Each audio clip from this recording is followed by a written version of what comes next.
Yosef says to Paroi, Avi Hishbiani, my father had made me swear that Bekivri Asher Korisi Li Be'eretz Canaan Shamo Sik Bereni. What do these words Asher Korisi Li mean? In the grave Asher Korisi Li, in the land of Canaan, that's where you should bury me. So Rashi gives us several pirushim. First of all, he says, Kipshute, the simple meaning is, like Ki Yichra Ish, when a person will dig.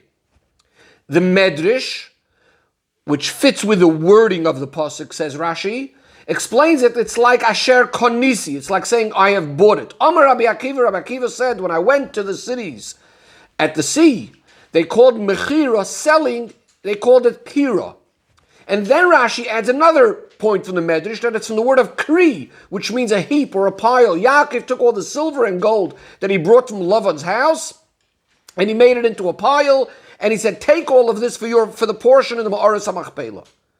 Now the Rebbe says the reason why Rashi goes in this order of the Pirushim, this we can understand simply. The first one fits much more with Pshutay, as Rashi says. This is the simple meaning. It means the cave that Yaakov dug. The second one, Rashi says, is a medrash, but still fits with the wording of the pasuk.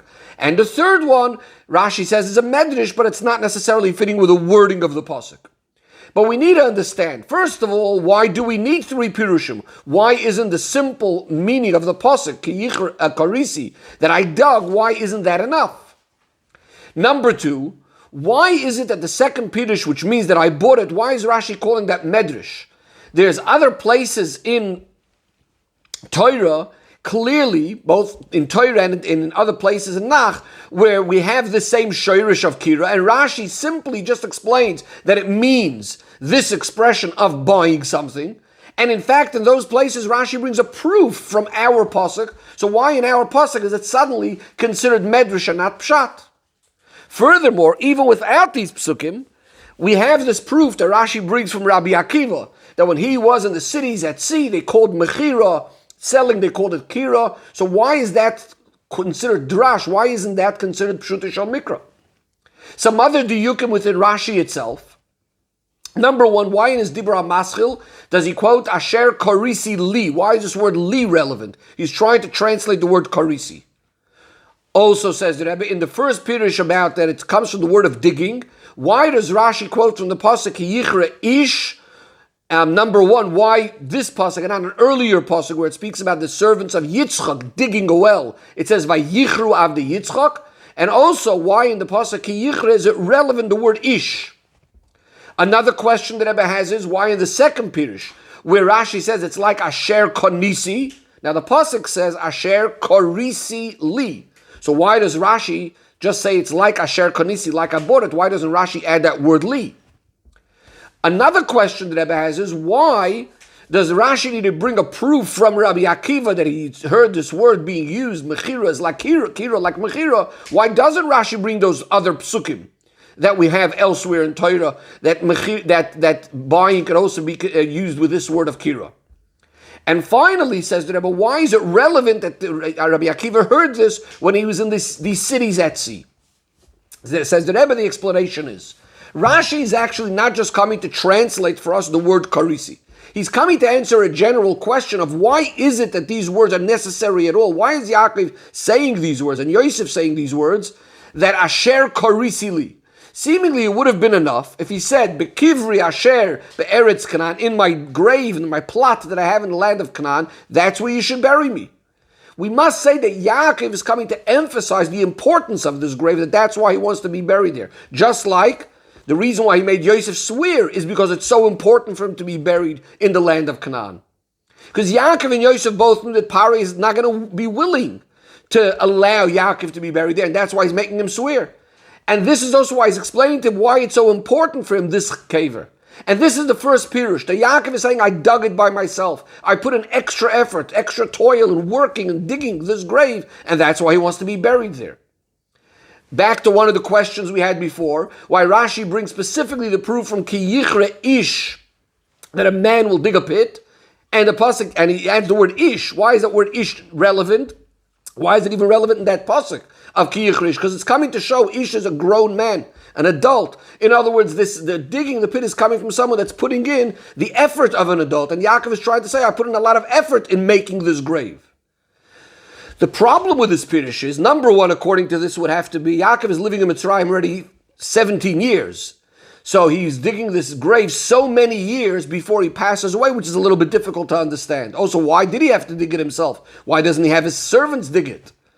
And finally, a very important question, which is going to be relevant to the continuation, is why is this word li important? It could have just said, Asher Karisi, that I have dug. What's this word li?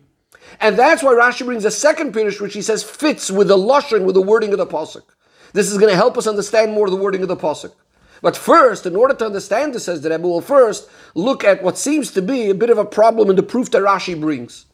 Rashi says that Rabbi Akiva says, when I was in Krachei Ayam, in the cities of the sea, they use the term kira for mechira, for selling, they use the term kira.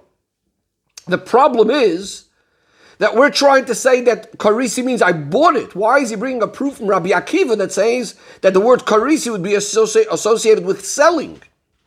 Says the Rebbe, this is exactly what Rashi is trying to tell us. Rashi is trying to tell us, and they're not from other psukim, where mechira, where kira means buying, like in our pasuk, what it's going to end up meaning. Rashi is bringing a proof that the word karisi could actually mean selling. How can it mean both things? Because what the word karisi actually means is the exchange of item for money, or money for item, etc. In other words, either the selling or the buying could both be called with this word karisi. Since the word karisi could either mean buying or selling, this is why the pasuk has to say the word li, which is one of our questions. We said, why does it have to say asher karisi li? Because since karisi could mean either way, so now when the pasuk says asher karisi li, I bought it for myself. So now it's clear that it means an expression of buying.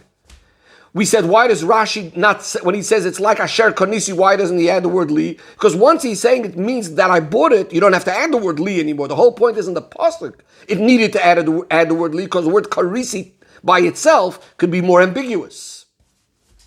And that's why Rashi doesn't bring those other psukim, which would just tell us that karisi means buying, but then it would have a problem. Then why do we need to add the word li? So by saying karisi could also mean selling, so that explains to us why we need to add the word li, to be clear that in our case it is a case of actually buying it. But if that's the case, the question becomes, so why was it even important to add these words, asher karisi li? Again, we said the whole point is trying to say how choshev it is. That's what the words asher karisi li is supposed to be. In the first Pirush, we said that Yaakov dug it by himself. But how, according to this Pirush, that he bought it, how is that showing the chshivus? And also, why do we then need to use an ambiguous word, karisi? And then you have to add the word li. Why don't we just say kanisi? And this is why Rashi brings the next part that Rabbi Akiva says, when I was b'krachei ayam in the cities of the sea, that's where I hear this word, that kira is like mechira, because generally these krachim are big cities of business, which means that the kinyanim, the way of acquiring things there, are done in a major way. And this is what Yaakov is trying to emphasize, that he tried doing this with a very, very special kinyan. That I was saying, the reason why Rashi calls this medrash is because this idea that he made a special kinyan in this particular way, that doesn't fit so much, or not necessary so much, based on the simple pshutei shel mikra. Now the problem with this pirush is that this is still not emphasizing enough the importance of the kever, to tell us that that's why Yaakov insists being buried there specifically. And that's why he brings the next point, which is really a continuation from this idea that he took all the silver and the gold that he brought from the house of Lavan, and he gave it away for this grave, which shows us how precious this was to Yaakov, why he wants to be buried specifically there. But at the end of the day, these two pirushim, both that I bought it, and the idea of piling up over the silver and gold, etc., is still somewhat an inyan of drash, not mamish, fitting so well with the pshutei shel mikra, and that's why the main pirush that Rashi brings, and the first pirush, is that Yaakov dug it himself, which shows the tremendous chshivus, how much effort Yaakov had putting in for this particular plot.